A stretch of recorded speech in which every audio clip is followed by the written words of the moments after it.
So we'll start, just have you introduce yourself and tell us a little bit about what brought you to do the work you do today. Oh gosh. It's probably a long story, but I wrote an entire book about it called The Anatomy of a Calling. Yeah. So. Oh, good. Yeah. So yeah, my name is Dr. Lissa Rankin, and gosh, I'm trained as a conventional medical doctor. I kind of went the original route. My father was a physician. I grew up in hospitals. I did the whole kind of Duke Northwestern, academic upbringing to become a regular doctor, and spent 12 years training and then 8 years practicing as a conventional doctor. And things became more and more, emotionally untenable for me. I didn't have a language for it at the time, but I've since heard the term moral injury, which has been used to describe return war veterans who are following orders, but know kind of in their heart of hearts that the orders that they're following, violate their integrity, like they know it's wrong. And they come back with a kind of broken heart that comes from sort of violating their own soul. And over time, when I started my job as an OBGYN, I was expected to see 25 patients a day. And by the time I ended up leaving, I was expected to see 40 patients a day, which meant I had about 7.5 minutes with my patients. And I was one of those children who was called to be a healer early on. I was 7 years old. They called me the squirrel girl. I was like the squirrel healer in my neighborhood. And so that kind of archetype of the healer was very much a part of my soul. And I felt very much called to medicine the way some might be called to the priesthood, like a spiritual calling. And yet that sense of moral injury, of knowing that there was more that I could offer to my patients, and I couldn't do it in that amount of time. And what can you do in 7.5 minutes besides kind of do a quick physical exam and medicate somebody? And so people would start telling me their stories of these, chronic pain, chronic pelvic pain kinds of syndromes, or PMS, or postpartum depression. And I could sense, because I'm pretty intuitive, I could sense that there was something underlying, the diagnosis that I could make and treat. But I couldn't even begin to open up the traumas that were often at the root of what was going on for my patients. So that sense of moral injury became more and more uncomfortable until I got to the point where I was 24 weeks pregnant with my daughter, and I had a 72-hour call shift at the hospital where I had delivered something like 27 babies in 72 hours. I hadn't slept a wink. And I went back to the office and was expected to see patients in the morning on Monday morning before finally, going home and crashing into my bed. And by the time I left the office, where a whole series of events happened that I wrote about in my book, The Anatomy of a Calling, that was just my patients actually calling me on their disappointment of me. And that feeling of like, oh my gosh, I'm letting down the very people I'm here to serve. And so by the time I managed to get in my car and go to the grocery store, and I ended up with this checkout guy that was trying desperately to scan my yogurt and couldn't make the machine work. And I looked this guy in the eye and I was like, if I did my job the way you did your job, there'd be dead people everywhere. And some part of me saw me becoming that person who's chewing out this perfectly innocent guy. And by the time I drove from the grocery store to get back to my house and accidentally killed a squirrel, ran over a squirrel. And I was the squirrel healer, and I'm bawling my eyes out. And I wound up, on the floor of the bathroom, suicidal and crying, when I heard this voice that said, "Sweetheart, you're going to have to quit your job." And I had no idea what this voice was. I was not used to hearing voices. And it was the most unconditionally loving, accepting voice. And my mind, of course, argues with that voice that I now call my inner pilot light all the time. And so my mind is going, you can't quit your job. You're pregnant. You've got a baby on the way. You spent 12 years training to be a doctor. My husband at the time was not working. I was the full-time breadwinner. This is my calling. And yet the voice said right after that, you don't have to do anything right now. You just need to make peace with what's true. And I could feel this calm come over me, and it began a whole initiation that somehow led me to 2 years later quitting my job and taking 2 years in what Charles Eisenstein calls the space between stories, that liminal space where one story has ended and another story has not yet begun. And I had a whole mystical experience at Esalen Institute where I was like on my knees, kind of accepting the next phase of my calling, but having no idea where that was going to take me. So it took me 2 more years to start my own practice, which I spent 2 years kind of learning what I teach now, working with patients in a whole new kind of patient population, because I had worked with patients in the inner city of Chicago. I had worked with Somali refugees in San Diego. I had worked with sort of suburban San Diego women in my OBGYN practice, but I had never worked with the kind of people that wound up coming to my practice in Mill Valley in Marin County, where these people should have been the healthiest people on the planet. They were like drinking their green juice and taking 20 supplements, and they had seen the best doctors at Stanford and UCSF, and they also had seen, their naturopath and their homeopath, and they were going to their yoga class and working out with their personal trainer, and they were some of the sickest people I've ever met in my entire life. And I felt pretty helpless. I didn't know really what to offer them because, they had charts this big and 10 diagnoses and were really suffering. But when I looked through, they had already had every workup I could imagine, every specialty lab tests, every sort of holistic treatment, and nothing was helping. And so I started following that intuition that I was sensing in my conventional practice. And I started sort of getting kind of intuitive information about the patient, but not wanting to really share what was coming up with me. So I created an intake form that was very personal, very intimate. And I started asking people about their traumas. I started asking them about their unsolved problems and their unmet longings and the dreams that they had not fulfilled, and kind of the deep betrayals of their own souls. And everybody started crying. I thought, I'm doing something wrong. But I started asking people kind of penetrating questions like, what would it take to live a life your body loved? Or what is your body saying no to? And most revealingly, what does your body really need to heal? And people had an instant answer, and then they would shock themselves. Similarly to the voice that told me, sweetheart, you're going to have to quit your job. And at the time that I heard that voice, I was taking 7 drugs for a whole host of chronic health conditions that my doctors had told me I would have to take for the rest of my life. And I believed them. I was raised in that world. I was not sort of in any way part of the mind, body, or psycho-spiritual or energy medicine world at all. And so I trusted my doctors. So it took 2 years to get off all of my meds, and I haven't taken any of them for 12 years now. But I had no idea that that was even possible. So things started happening in that practice in Mill Valley where patients started having, spontaneous remissions from incurable illnesses. And I didn't understand what was happening. So I started kind of diving down the rabbit hole, studying spontaneous remissions, studying the placebo effect.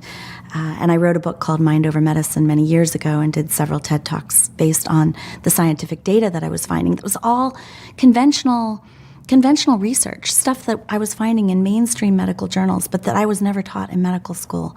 But I started discovering other things when I was doing that research, things that I couldn't prove with mainstream medical journals. And so I realized that there was a whole phenomenology of the stories of things that people were telling me. And I decided to kind of separate that from Mind Over Medicine. I wanted that book to be all about what I could prove. And then there was a whole bunch of stories that people were telling me about kind of miraculous outcomes.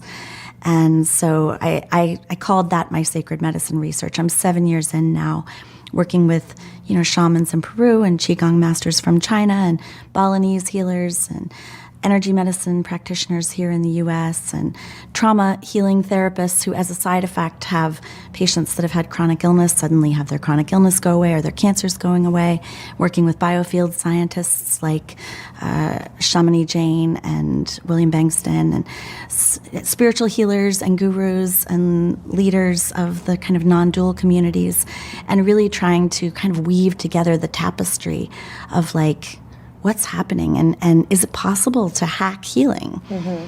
And I don't know that the mystery really wants to be unraveled, but it has been, good Lord, I had no idea how far down the rabbit hole this would take me. It's been quite a journey. It's amazing, yeah. But it's great. Your curiosity is driving you to explore everything. And I feel like there's no one... we're all so different with different backgrounds and traumas and soul contracts of why we're here and subconscious belief systems. So you really do, it is a multifaceted kind of thing, right? There's would you say that emotional trauma is usually at the root of all disease? I know we say that stress causes disease, or is it more of a spiritual soul thing? Well, I don't even like to use the word stress. I think it's a kind of catch-all term that we use that's sort of normalized, like I'm stressed, therefore I'm a busy, productive person contributing to society. Like, no, I'm in stress response because my nervous system is firing in fight or flight in the sympathetic nervous system. Why? Right? So we may say I'm stressed because I have a busy to-do list or whatever, but underlying that, so many people have their nervous systems firing. In this country, they've done studies on this. We're firing stress responses at least 50 times per day. And we're not supposed to be. We're only supposed to be in stress response when we're outrunning the tiger or like standing on the edge of the cliff about to fall off. So I got really curious about what is putting the nervous system in that sympathetic drive that is releasing all these stress hormones. And I do think that emotional trauma, spiritual trauma, these kinds of disconnections are putting the limbic system in a threat response very frequently. I think it's a stretch to say that all illness is the result of trauma. If we are going to say that, I think we have to expand the definition of trauma. For example, if you're living next door to a toxic waste dump, then you are exposing your body to an environmental trauma. I do think that, the scientific data shows that 60 to 90% of doctors' visits are kind of stress-related, and that the majority of, especially those illnesses that Western medicine doesn't easily treat, do seem to have some sort of psycho-spiritual trauma at their root. But it's, this is part of the mystery. I don't in any way kind of want to dismiss what Western medicine has to offer. Part of what I'll be saying in my Sacred Medicine book is that all medicine can be sacred medicine if we approach it with a certain level of consciousness. And I like to use the example of my ex-husband who cut 2 fingers off his left hand with a table saw.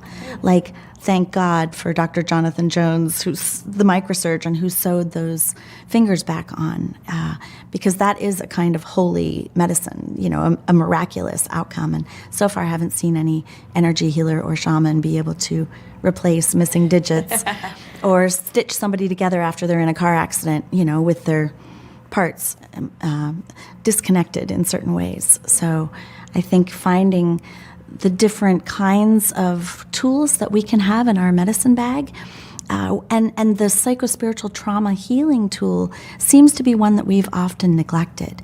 So that's become one that I'm very interested in. It doesn't dismiss nutrition and exercise and supplements and perhaps things like plant medicines, which I've excluded from my study, because I'm specifically interested in what can the body do itself? Like what are we capable of when we're able to create a life, first of all, that puts the nervous system in the parasympathetic nervous system, in the rest and repair and relaxation response, that counters the stress response, that allows the body's natural self-healing mechanisms to come online and do what the body is equipped to do. I mean, we know that we make cancer cells every day. We fight those early cancers. We are exposed to all kinds of pathogens in the air, to bacteria and viruses and fungi. If we get a bacterial infection, what suppressed our immune system to begin with to make us susceptible to that? So it doesn't mean that if somebody gets pneumonia, that the antibiotic might not be the best treatment. But why did they get the pneumonia in the first place? What happened to make the immune system fail to fight what it normally would fight? And so that's really what I've become really, very interested in, is getting to the root cause of perhaps what makes our system vulnerable to these illnesses in the first place. And I like to think that, gosh, what would happen if we approached every illness or injury or really any adversity in our life as an opportunity for awakening?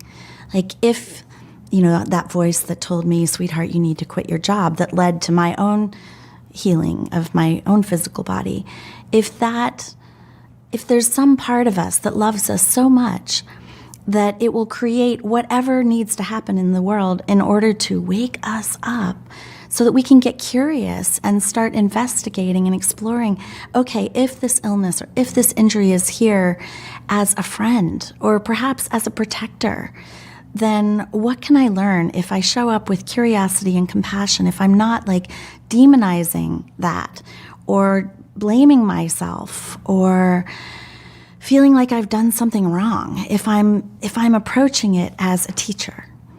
And what I find is that when I work with patients, and I'm not doing clinical work anymore, I'm teaching doctors how to do this work with patients.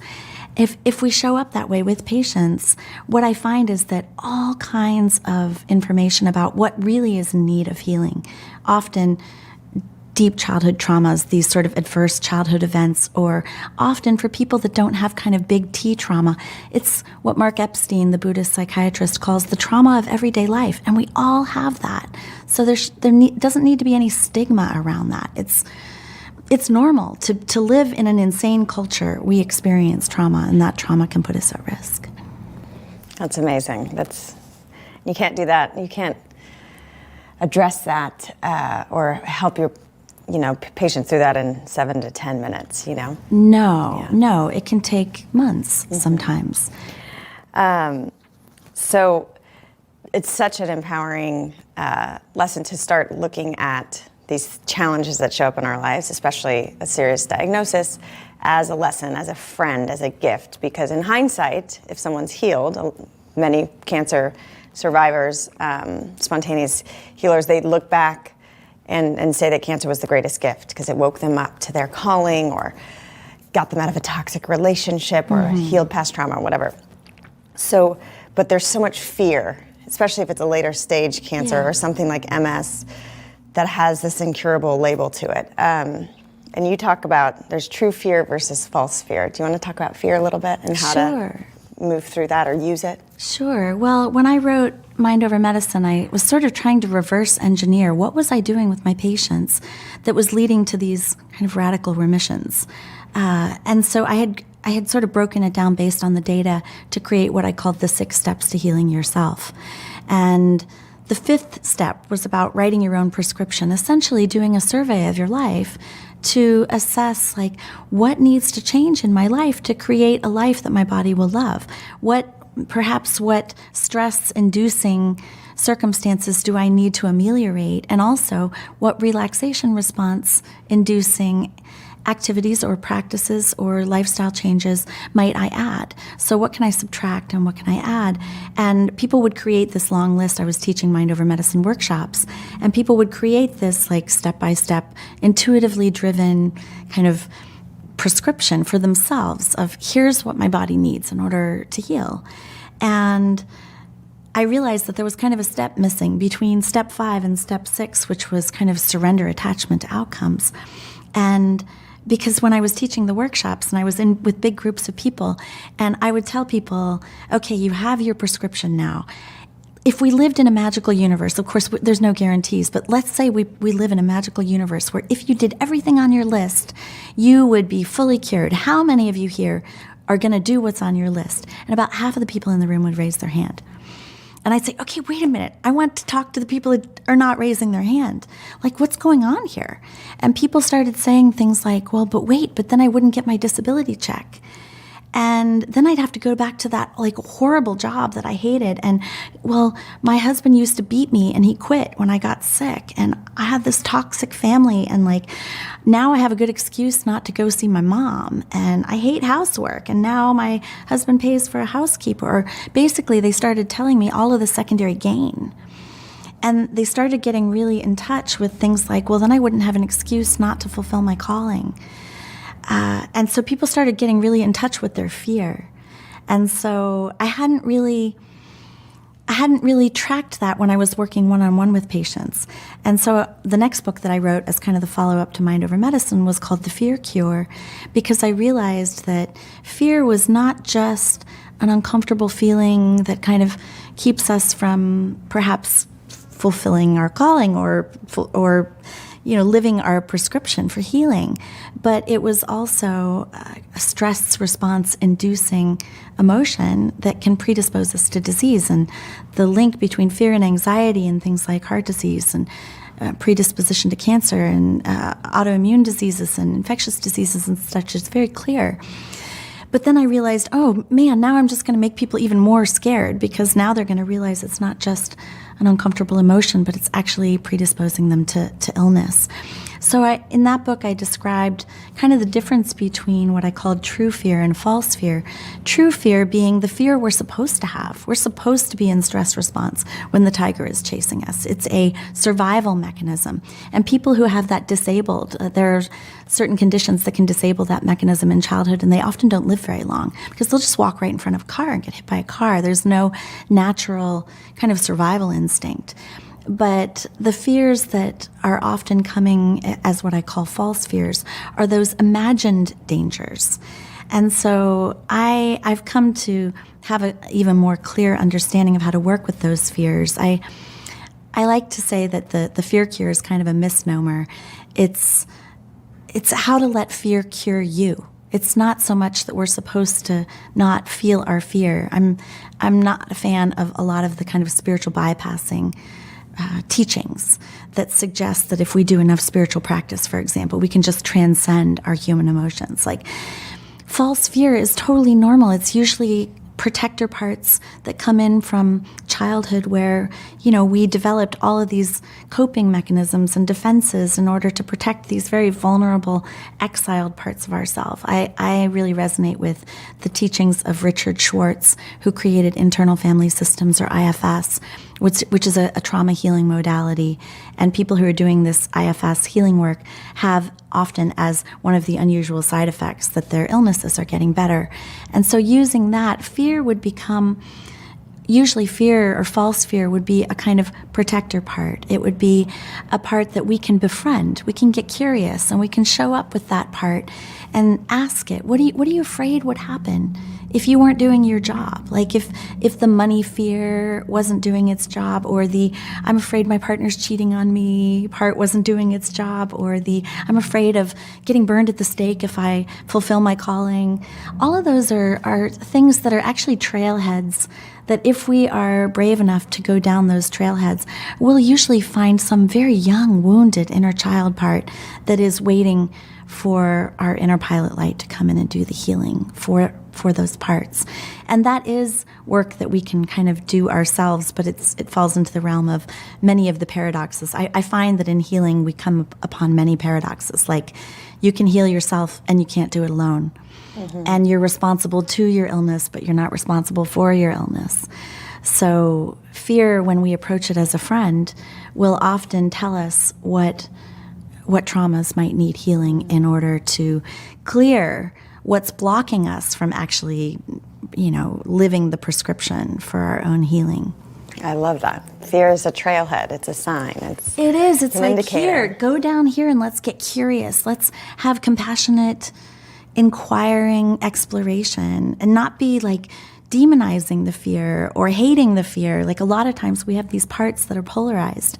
We have the like gung-ho, let's heal ourselves, sort of even like a healing bully that's like pressing you've got to do it better, you're not healing well enough. You need to work out, you need to eat the salad, beating yourself up. You need to stop doing those bad things that are going to make you sick. And then you have, that part is like demonizing the part that's frightened, that's maybe resisting healing because maybe it is getting secondary gain. And if we can approach with enough consciousness and that sort of unconditionally loving, compassionate love from the core self, the essence, the part that I call your inner pilot light, which I just wrote a book about called The Daily Flame, 365 Love Letters from Your Inner Pilot Light, that's really kind of teaching how to develop that connection, because that connection is your inner healer, it's your inner mentor, it's your inner therapist, it's the muse for those of us who are writers and artists and creative types, it's our relationship, counselor, it's our spiritual guide, it's our compass that will tell us. And I think this is very, very important when it comes to healing from illness or injury, because especially when it comes to treatment decisions, if we have not solidified that connection, then it's really hard to resist the pressures that we might feel when we're getting pulled in all kinds of different directions from the conventional medical system, for example, where there's a lot of fear-based kind of bullying going on, especially if somebody has a life-threatening diagnosis.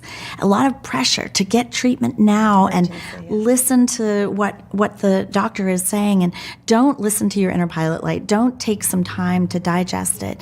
And I think that's very dangerous because it's very individualized. The treatment for any individual is going to be very individualized. And I really got to see this a year ago when I was attacked by a pit bull, and I had a 6-inch hole in my right groin, about this big and this deep. And I got to actually practice what I have been teaching on myself, because here I am standing at the Muir Beach Overlook with this panicked dog owner with his dog on a leash that's just struck me like a snake. And he's freaking out. Do I call 911? Should I take you to the hospital? There's a big hole in my leg. And I'm suddenly getting instructions from my inner pilot light that's saying, first, do not go to the hospital. You have a big open wound on your leg. The last place you need to be is somewhere filled with antibiotic-resistant bacteria. I'm a doctor. I know how to treat this. I wouldn't recommend this for everybody, but I asked him to take me home and put me in my bathtub so that I could lavage, take the shower head and put it in my wound. And I was using my meditation practices as a sort of healthy spiritual bypass for pain relief while I was calling my emergency room doctor friend who's also an energy healer, and I was calling the spiritual healer that I was working with to ask for remote treatment.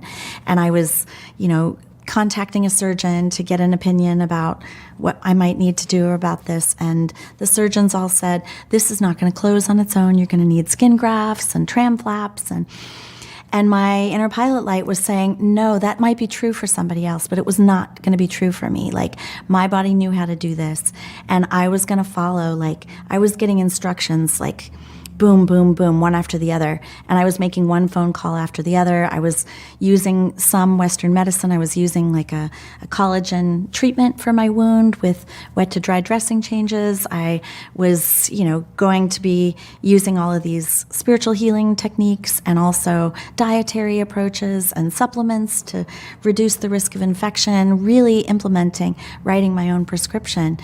And it took about 3.5 months, but it's now closed. And it was such an experience to go through kind of putting into practice what I've been teaching and learning for the past 10 years on myself, but also like with all of my own kind of gumption. It was still a lot to resist other people's pressure. Like my mother, the doctors that I was working with, they thought I was crazy, especially because I ended up taking my sick mother who had stage 4 cancer to Africa on a bucket list trip with an open wound. Oh, geez. But I trusted, because I've been following that guidance since it told me to quit my job in 2005.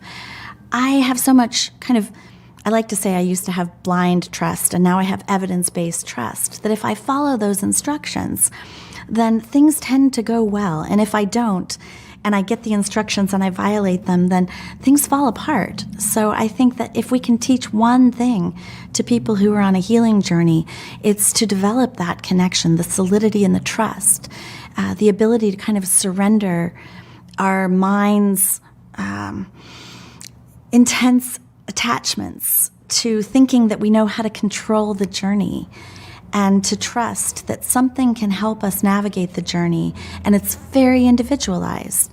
And when we're able to do that, I've seen over and over again, people can have really mysterious outcomes. But it's not about, everybody wants to figure out, how can I secure the outcome that I want and control it? And I think, again, it's back to that land of paradox. We can participate, we can be proactive, we can follow our intuition, we can write our own prescription, like treat the root causes, do the psychospiritual trauma healing work and such, and we're not in control. And I think it's important to acknowledge that, because some people are teaching in a way that I think can be very damaging, which suggests that if you're still sick, or if your wound isn't closing, that it's because, your spiritual practice isn't deep enough, or you're not healing right and it's your fault. And I think some people, perhaps, you mentioned earlier about soul contracts, perhaps some people are meant to live out this incarnation with a chronic illness, and it's their gateway to learning compassion or humility or how to let go and surrender and realize that we're not always in control. We're rarely in control, and it can be quite an illusion to think that we are. And to be able to perhaps do the work to heal, but I like to differentiate between healing and curing. We can do the work to become whole, which is at the root definition of the word to heal, is to become whole. We can become whole and perhaps still be sick. We can become whole and perhaps even die. But what I have seen over and over and experienced in myself is if we embark upon that journey to become whole, then we make the body ripe for miracles. And if cure is sort of aligned with divine will, if you want to use such terms, then we've kind of laid the foundation. And perhaps the cure itself is a kind of grace that we can't even take credit for. So I see a lot of people who have been on self-healing journeys, like, I certainly can't say I cured myself. Something happened, something mysterious happened, and I'm not on any of my drugs anymore. I listened to my inner pilot light, but I also feel like deeply humbled by being the recipient of a kind of grace. And when we take those steps towards our own wholeness, then perhaps that grace is more likely. But I think if that grace doesn't appear, it doesn't mean that somebody's doing something wrong. Yeah, how do we know what is the voice of our inner pilot light? What, I imagine it's, your higher self, it's the divine, it's your connection with source, it's that, your connection with the greater intelligence of life, right? So, but there's so many conflicting, how do we get out of the way of our inner pilot light and recognize that that's our higher truth, and to trust it? That's the $1 million question. And honestly, if you ever meet somebody who says, I have the direct connection to divine guidance and it's never wrong, and my ego or my parts never gets in the way and pretends to be like an inner pilot light-like voice, don't trust them, because that's to be in the humility of knowing that we can never be entirely sure is, I think, really important. But I wrote about this a lot in the Daily Flame book, and I just created an online program called Connect to Your Inner Pilot Light at innerpilotlight.com that specifically talks about the discernment. Like, how do we tell? So, for example, I might feel like I'm getting a leading. This is a Quaker term that I like. I might feel like I'm getting a leading, like my inner pilot light is leading me in this direction.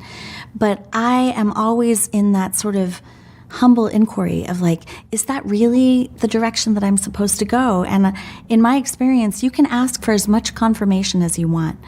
And my confirmation may come as a healing medicine dream. It may come through synchronicity where, something comes in my inbox, or literally this happened to me when I was on my healing journey with my pit bull wound. Like, a stranger stopped on the side of the street and says, I have a message from your guides for you. Like, literally other humans might be channeling some sort of guidance for you. Or street signs, billboards, like license plates. Like, a book might fall off of the shelf right to a page that has just exactly the message that you need. Or a tarot deck might be confirming something for you. I use muscle testing or kinesiology a lot if I'm working with patients around treatment, and I always like to use the disclaimer, this is not an evidence-based tool, and I think the reason it's not evidence-based is because it's really easy to do muscle testing wrong. A lot of the healers that I worked with for my sacred medicine research for my book use muscle testing, and they all have a different way that they use it. For me, it's always a prayer. It's a way of asking my body compass, because I have had some challenges with embodiment because of my medical training. Everything in medical training teaches you to be a walking cerebrum, completely out of touch with your exhausted, hungry body that's retracting in all these weird positions and needs to pee in the middle of surgery. So some people are so finely tuned to their body compass that they can literally ask any binary question and get a yes, no from their body. I have a harder time doing that, so I'll have people sort of, press on my arm, muscle test me if I'm making treatment decisions, for example, or trying to assess that guidance. And I have like 30 tools that I use. So my husband was the one who asked me to put together the online program because he said, you have this weird way of kind of listening and interpreting and discerning the guidance that you get, but he's used to operating from his mind and making analytical or logical decisions. And so he said, can you teach somebody like me that really doesn't even begin to know where to start? And I think it is teachable, but it's also a practice. It's something to practice with the things that don't matter that much, so that if you are suddenly faced with cancer treatment decisions, you've been practicing already on what to order off of the lunch menu or, how to make an intuitive parenting decision so that you're not at the super high stakes decision making when you're just getting started. So I use one of the practices that I teach is a kind of spiritual surrender. So if, for example, I have an unmet longing, I want my wound to close without surgery, or I want to meet the love of my life, or I really want to get this part of my calling out into the world. Or if I have an unsolved problem, anything from a technology glitch because of, the cameras aren't working, to, a bigger problem like how do we heal healthcare, to any undecided decision like should I quit my job? Do I need to make a major life shift or move my family or leave my partner? All of those cues, the unmet longings, the unsolved problems, the undecided decisions are kind of reminders for me that this is a time to ask for help, to kind of be in that humble place and ask my inner pilot light, ask the universe, ask the forces of love that are quite mysterious and can help us. But I like to think they can't help us unless we ask.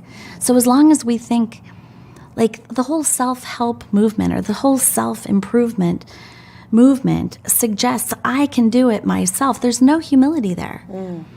So I think there's a certain kind of portal that can open when we say, okay, I've done what I know how to do myself, and now I've hit the limits of what I know how to do. Please help. And I like to imagine that the world is full of these invisible forces of love, like deities, and angels, and guides, and animal totems, and beings that have passed before that are here to help, or maybe, benevolent aliens, whatever is your cosmology. And we have free will. We're here to learn. Our souls are putting us through all kinds of adversities to learn humility, to learn resilience, to learn how to have a kind of abiding strength in our spiritual essence. But we're human, and so we're inevitably fallible. We're always going to hit the limits of what we can do with our limited humanity, and acknowledging that and recognizing that and being in that humble space seems to open, if we open that door with a kind of sincerity, then even the desire to connect to your inner pilot light, right? That would be sort of in the realm of an unmet longing. Just to even say the prayer of, please help me. I want to have intimacy with this divine beloved, this spark of divinity that is my life force, that animates this form, that is connected to the eternal flame, that is connected and part of all that is, but is unique and precious and just mine. I want this intimate connection with myself, with my essence, so that I can have an intimate connection with you and with everybody who's watching, and with the rest of the natural world, and with the earth and the cosmos. Even that humble ask can start to create really beautiful openings. And I've seen people, I just did an event for my book launch at Insight LA here in Los Angeles, and I was inviting people to just kind of go into that space and just make it a prayer. And people will reflect back to me within 24 hours like, oh my gosh, you wouldn't believe what happened within hours of leaving the event. Of like, that which you are seeking is seeking you, like stalking you like a lover. And wants you even more than you want that connection. It's right here. It's so close. So I like to say, like, stop being a seeker and be a finder. It's right here. And that's when we can solidify that kind of spiritual connection, then the rest of our healing journey can become much more, I guess, restful. There's less like anxious grasping and more being with what is, which can include a kind of radical love and acceptance even of the illness. And that's hard, you know, like when I had a big hole in my leg, there's a part of me that's going, this is danger. Like my boundaries have been violated. Like I am not okay. And yet another part was able to hold in that paradoxical sense, this is a gift. I'm about to go on an adventure and I'm about to learn something. And am I open to receiving the gift at the same time that I'm feeling all of these terrified, anxious, like tremulous feelings, and to hold my humanity and my divinity, my curiosity and my horror, all at the same time with a kind of open awareness, then something can drop, and that creates that portal that we can walk through. And that, to me, is the opportunity when we're faced with, especially, you know, a premature illness or a devastating injury, is, okay, here's a doorway. Am I going to go through, or am I going to resist it? And it looks different for everybody. So like we Totally. said, she's a doctor, so she can go on that journey. Your journey will look different. Don't try to heal your emergency wound by yourself. Call 911. Totally. But it's, everyone is given what they can handle, right? So this is a test, and you stood up, and it brings me to the concept of connection versus separation. And we talk about in Heal how kind of the modern medical or Western medicine model is based on separation and specialization and not the whole picture, right? And connection, I've heard you say that actually loneliness is the greatest risk factor for health. Can you talk a little bit about loneliness and how community plays a role in healing and connection? Yeah, I wrote a whole chapter in Mind Over Medicine about the scientific data for those of you who like to nerd out the way I do on data. So I won't go in as much into the data. I also did a TED Talk about it, if you can just look up the loneliness as a public health issue and TED and Lissa Rankin. But I really do think that this is one of the fundamental public health issues that we're facing, is that we are tribal beings.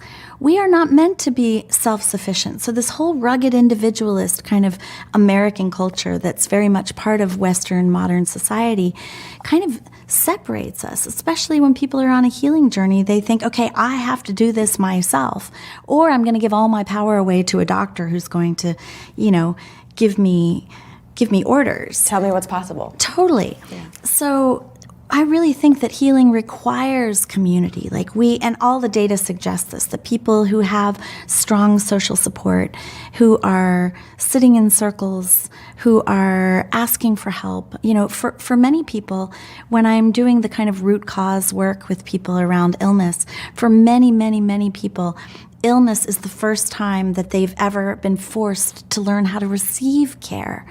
Often people who are caregivers, who have had their own childhood trauma, the way that they've coped with their own childhood traumas to be raised to be overly responsible and to be really efficient caregivers, and their whole life is oriented around service, and maybe they raised their their siblings because their parents were kind of messed up, or they grew up thinking, I have to be compliant, I have to be the good girl, I have to overachieve, I have to take responsibility not just for myself but for everybody else who is needy in the world, and they get burned out. You know, they get completely depleted. And I was raised in a family of doctors and missionaries, so the programming that I got as a child was, if you want to grow up and be a good girl who goes to heaven, you give until you're depleted. So it's no wonder I was on 7 drugs by the time I was 33.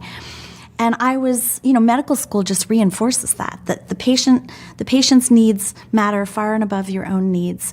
And every doctor that comes into the Whole Health Medicine Institute training program that I lead, we work them through, like, how did you sell out your body in order to become a doctor? And especially those who went into a surgical specialty, like, they went through horrific experiences of selling out their own body to become doctors. They all have post-traumatic stress disorder. So if you're sick, you're going to a doctor who has active PTSD just from their training, not to mention the trauma that made them tolerate that kind of abuse. Education and abuse. So we have traumatized people working with traumatized sick people, and nobody's even talking about trauma. So I think when we're ready to start to kind of unravel that, we can begin to face what would it take to be unavailable, to overgive. And illness can be the gateway to that. I just taught a workshop at 1440 Multiversity with Gabor Mate and Adi Ashanti. Gabor wrote a book called When the Body Says No. And in his book, he's one of the faculty members in the Whole Health Medicine Institute. And he's talking about all the different personality profiles that go with certain health conditions. And very, very often those chronic health conditions are associated with people who are too compliant. They say yes when they don't mean yes. They help others when they really need help. And their illness is often a protector part. And it's saying no for them. It's forcing them to receive care. And I think sometimes if we're willing to actually receive that lesson, then we don't need the illness anymore. Like, the illness literally thinks it's preventing you from throwing yourself under the bus in service to everybody else. And that doesn't always mean that the illness goes away, but very often, if people learn to start to receive in this kind of flow of life force, then the symptoms will start to ease off, because we don't need the body to say no, because the mouth can say no. So when I bring the doctors into the Whole Health Medicine Institute, because most of them are oriented towards service, and they're putting all their attention on the other, and they have completely neglected their own health and emotional well-being and their own traumas. And so I say, okay, you guys, now we're all going to exhale, and we're only going to exhale. So let's see how long we can only exhale.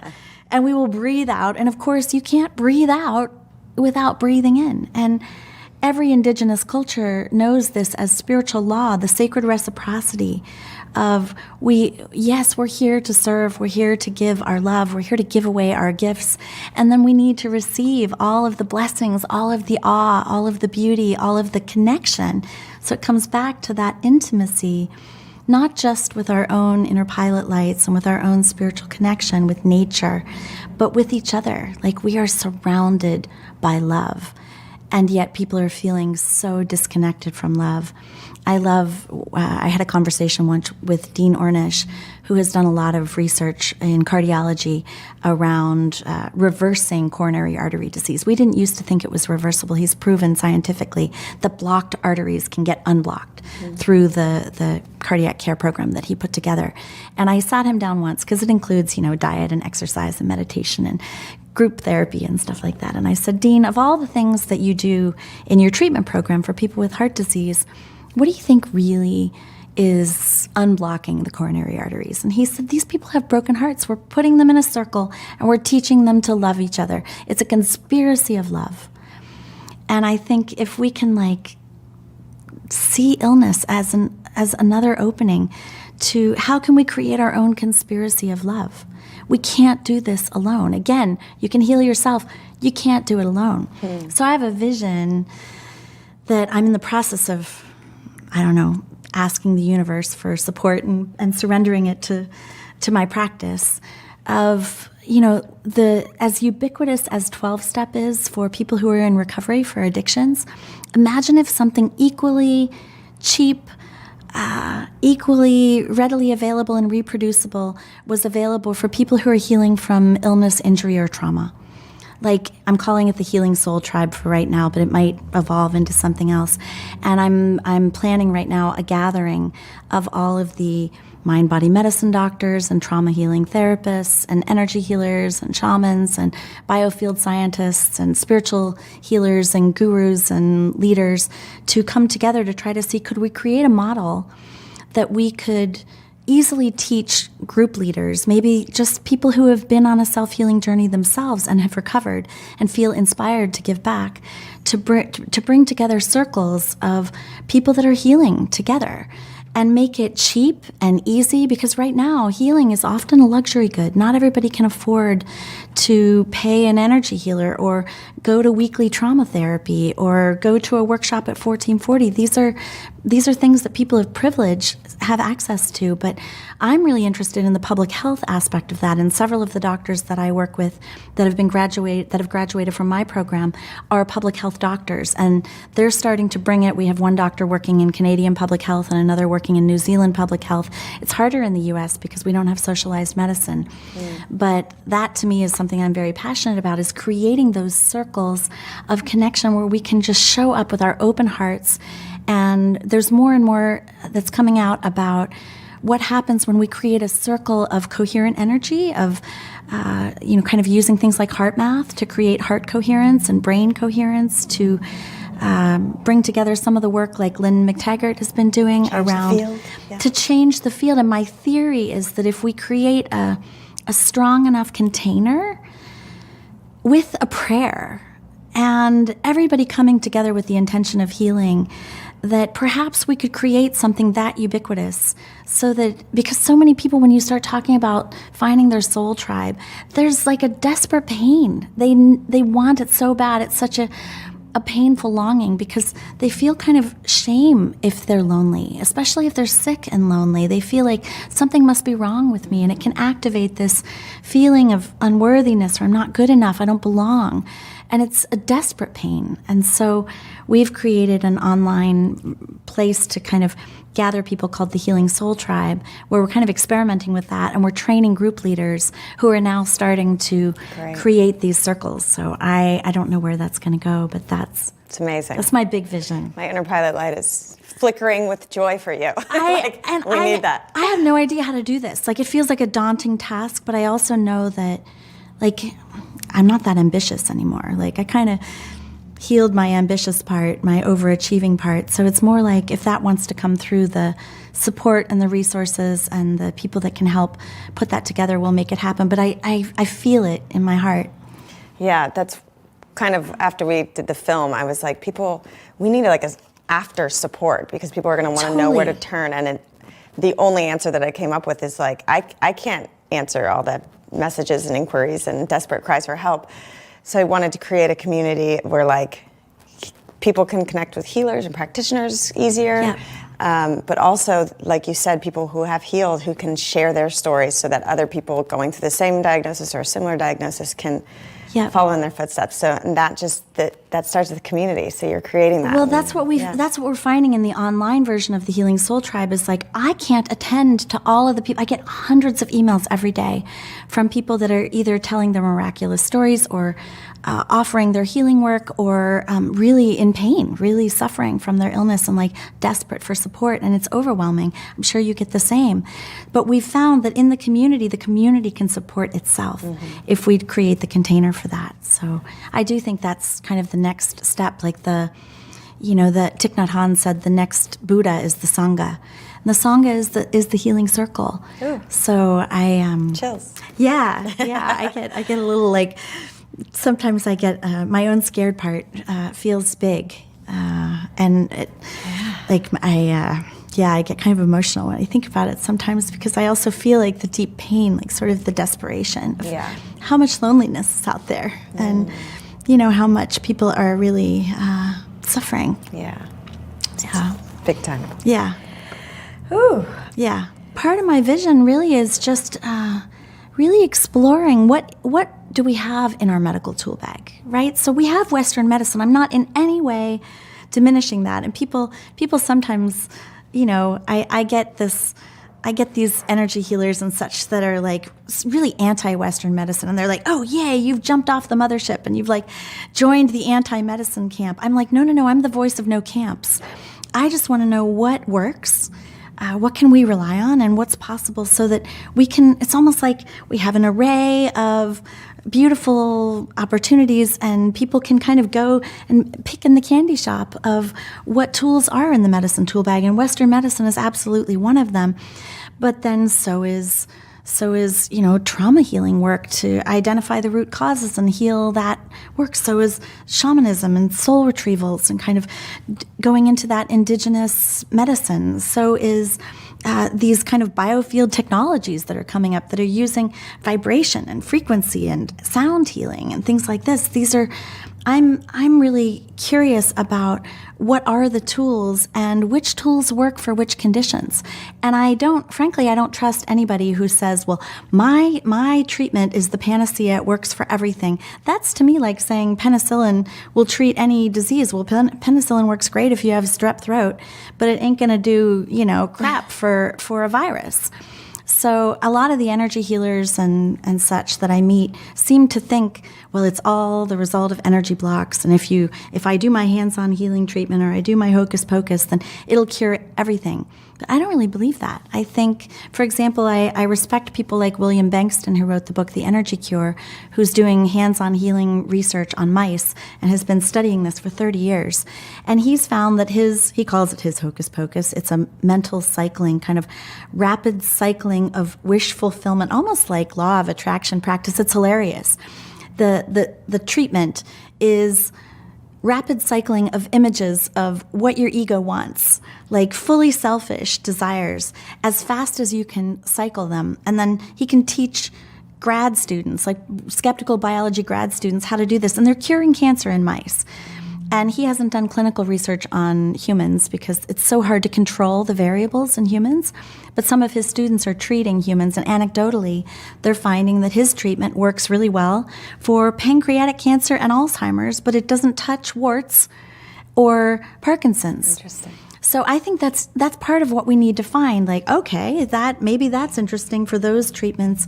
What other kinds of medicines work for other treatments? Because gosh, Western medicine has hardly anything effective for pancreatic cancer. So if that does happen to prove when clinical trials are performed, or if that happens, well, that's useful. We should know. So I have a friend right now that was just diagnosed with pancreatic cancer and came to me and said, I know you've been researching all of these options. And he went to his conventional doctor, and the doctor said, basically, this is incurable. You have 3 months to live. Here's a clinical trial if you want to kind of be part of an experimental gene therapy. He decided he didn't want to do that. So he said, if it were you, what would you do? And I said, well, you need to tune into your own inner pilot light. But if it were me, I would probably go get somebody to do Bankston treatment on me, and I would go see an advanced integrative therapy, AIT, or internal family systems, IFS trauma therapist to do the root cause work, because Bankston's work to me seems like another kind of allopathic treatment. Hands-on healing or remote energy healing is not necessarily going to do the deep work to treat the root cause. But wow, what a potentially side effect free possible treatment. Yeah. So I think if we can just be open and curious and not, everybody seems to think, well, my treatment is the one and only treatment. If we can just open the door to the possibility that maybe there's a lot of mysterious treatments that we don't understand. And it's most likely a combination of what it's going to work for you. Right, and individualize it. Like I said, with my pit bull wound, I had a very individualized treatment just for me that I wouldn't recommend for anybody else. I would recommend that people, what I had was the advantage of knowing what was at my disposal. And there are all kinds of things that I didn't use that I probably don't even know about. So I kind of trust that if people are open and curious, then sort of what's right for you will start to come into your field. Maybe even as a kind of synchronistic opportunity, right when it's time for you to make a decision. And how does, just maybe touch on how the placebo effect works, because I feel like some people might benefit most from Western medicine because that's where their belief is strongest, even though the placebo is in play. So belief and expectation in in the result. For your friend with pancreatic cancer, just the belief that you endorse this possibility with Bankston treatment or whatever strengthens his belief, and it might have greater results. Is like, how does the placebo effect play in that? Well, now you've opened Pandora's box. No, seriously. So I'm going to answer your question, but this is where I've gone so far down the rabbit hole. I have not sold my sacred medicine book to a publisher because I have no idea how long it's going to take me. Because the further I go, the more the underpinnings of evidence-based medicine and the scientific model start to fall apart. So we've known about the placebo. So I'll give you the answer that I said in Mind Over Medicine, but that was so circa 2011. Like, I have learned so much since then that I don't even, We'll wait for sacred medicine. We'll wait. But I'm blogging about it as I go at lissarankin.com because I don't want people to have to wait for what I'm discovering, but I haven't, it's really kind of blowing my mind. Okay. Bill Bankston wrote an article called The Boggle Effect, and part of what I've been studying with Bill's work is really quite boggling. So in Mind Over Medicine, my theory was that the way I defined the placebo effect was a combination of positive belief and the nurturing support of somebody in a position of authority who says, this is going to heal you, right? So in a clinical trial, you have the person in the white coat, you have the supposedly new miracle drug. People are sort of at their wits' end if they're at a clinical trial, usually because it means that whatever we already have isn't working. Mm-hmm. So they think, okay, well, this might be the panacea, right? This is going to cure me. And now somebody in a position of authority is giving me what they know is either the real treatment or a sugar pill or a saline injections or even a fake surgery. The injections are more effective than pills. The more times a day you take a pill, the more effective it is. Fake surgeries are more effective than injections. So all placebos are not created equal. But, I started to bump up against phenomenology when I was doing that research that I couldn't explain. So, for example, I met this energy healer who was explaining that he has this kind of treatment that he can offer that seems to be working really well for cancer. And so a colleague of his had a brain tumor. And so he approached the colleague and said, would you like me to do my treatment? And the colleague didn't believe in energy medicine and said no and was going to kind of pursue conventional medicine. And so this healer admitted that he violated his own ethics. And most of the good energy healers that I meet say, absolutely, you cannot treat somebody without their consent. And it sort of violates their free will. It's an ethical violation. But he violated his own ethics and decided to treat the colleague against their consent. And the colleague went for a scan and the tumor was gone. What's that? The colleague didn't even know that this was happening. So there was no belief involved. There was no nurturing care or support of the energy healer because it was happening remotely. It's not like there was even hands-on healing. So I started hearing more and more stories like that, and I'm going, wait a minute, that doesn't really fit. So William Bankston's research, and he wrote about this in The Energy Cure, but again, his book is very outdated. He's publishing in scientific journals, so those who are nerdy like me can actually read the original data. But what he found, for example, is when he was doing this hands-on healing research on mice, not only were the mice that had cancer, that were like 100% of the time given this cancer model, they're supposed to die within 27 days. Like, never had a mouse been injected with this dose of this cancer and survived 29 days. Mm-hmm. And all of the mice, were supposed to die. But what he found is that over 90% of the mice that he was treating were getting cured. They would get the cancer, and then it would involute, and then it would go away, and they would live a full mouse lifespan of 2 years. And you couldn't even inject them with cancer in the future. They were immune to that kind of cancer. But the control mice were also getting cured. So if you look at evidence-based medicine says something's only effective if it works better than the placebo. So what do you do if people are putting their hands on the mice and they're not doing the treatment and those mice are still getting cured? The mice don't believe they're getting cured. Maybe you could argue for the nurturing care, but there's no belief involved. And the grad students that are doing this stuff do not believe in this treatment. In fact, when Bill Bankston is looking for volunteers to do these studies, he's looking for people who don't believe. He says belief gets in the way. So he had to actually move the mice off premises and not have any of the people involved in the study have any contact with them for them to die the way they're supposed to die. And again, 100% of these mice that are injected this way are supposed to die. So he bumped into all kinds of problems with the placebo arm of his study. And so he started actually studying the placebo specifically as Ted Kaptchuk has been studying the placebo specifically at Harvard, because our early data on the placebo was all side effects of pharmaceutical data. And the placebo effect was like a nuisance.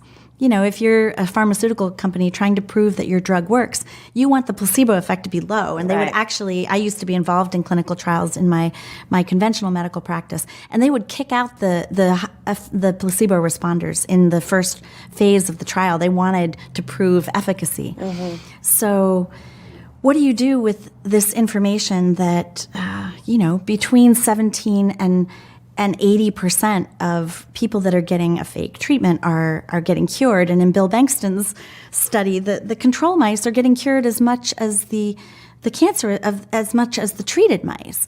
Now, again, this is kind of boggling to even think that you can put your hands on a cage of mice and cycle wish fulfillment imagery and their cancers are going away in a model that's not supposed to let that happen. But then what do we do with these mice that aren't getting treated? So Bill's theory, and again, this is just a hypothesis at this point. He has ideas for how to prove this, but he doesn't have funding yet. His theory is that this is related to some sort of resonant bonding, which is not the same as what Rupert Sheldrake talks about with morphic fields or morphic resonance.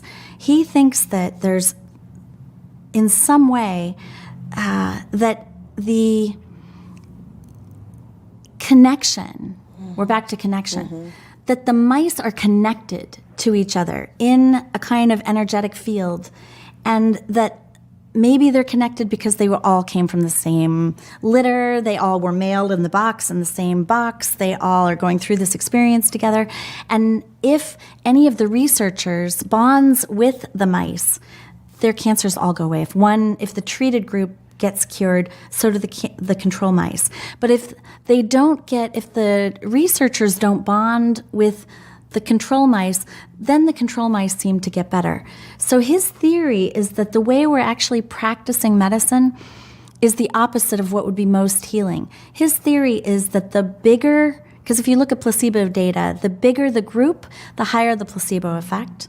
His theory is that if we're doing energy work, for example, we should be treating 1,000 people at once, not, HIPAA laws, one-on-one, private, nobody even looks at each other in the waiting room.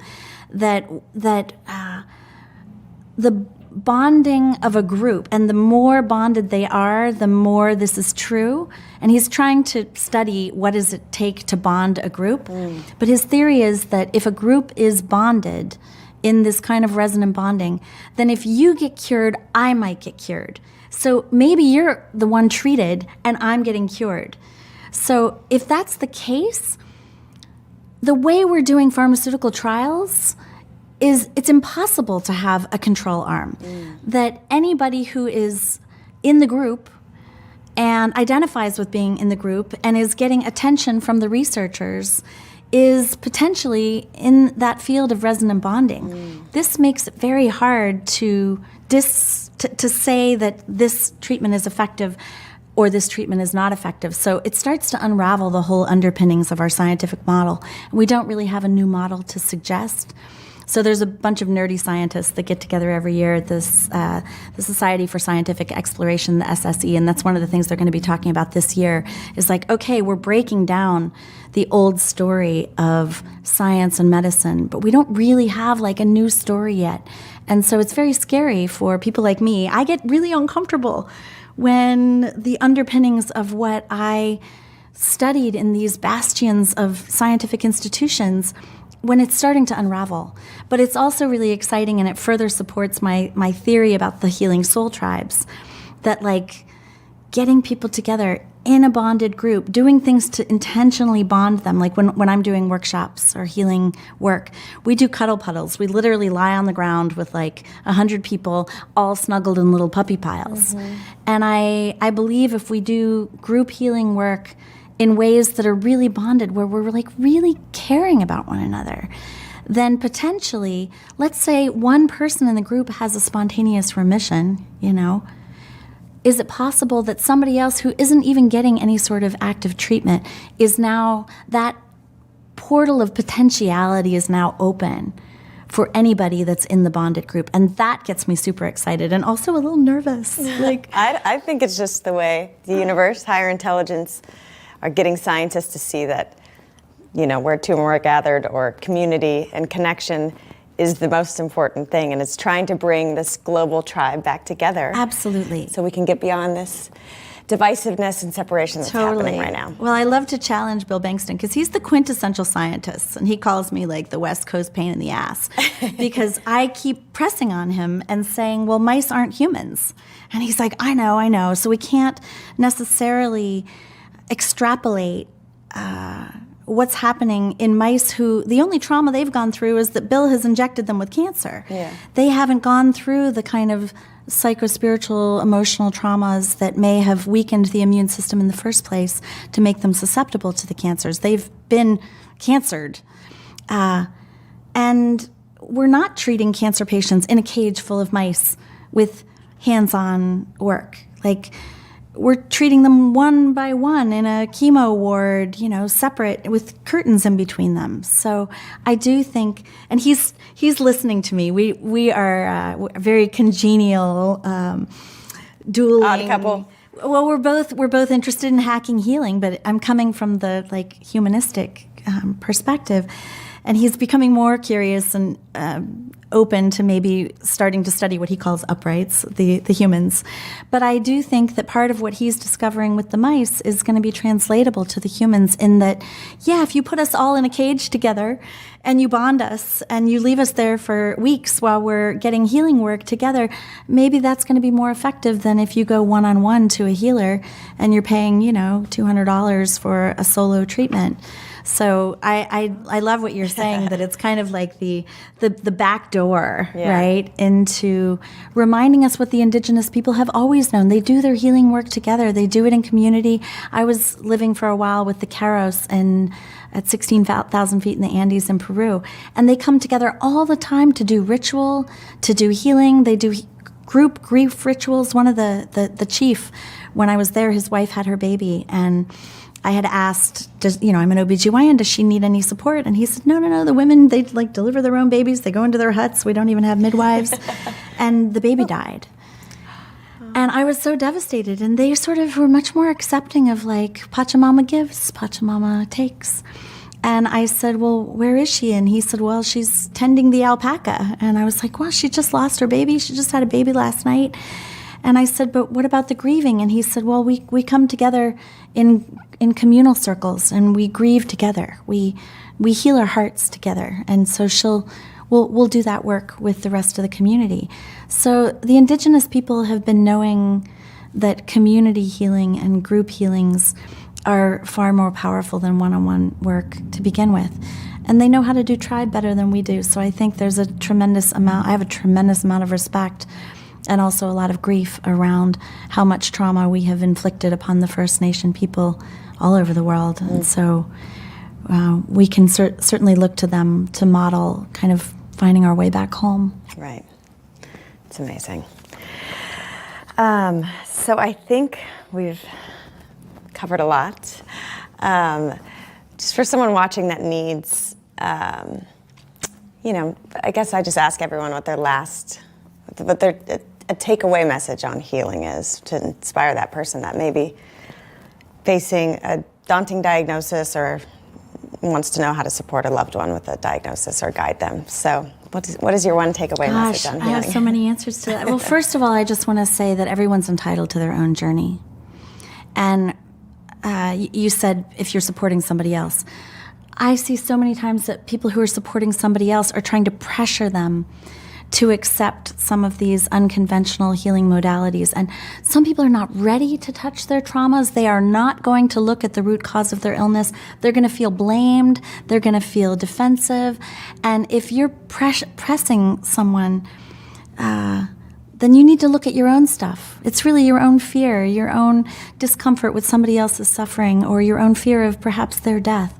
But I think we really need to have respect that everybody is entitled to their own journey. And I had to sit back and watch my mother die from stage 4 cancer because my mother was not interested or available to do this kind of work. And it is none of my business. My mother had a right to die how my mother wanted to die, and she died beautifully in her own way.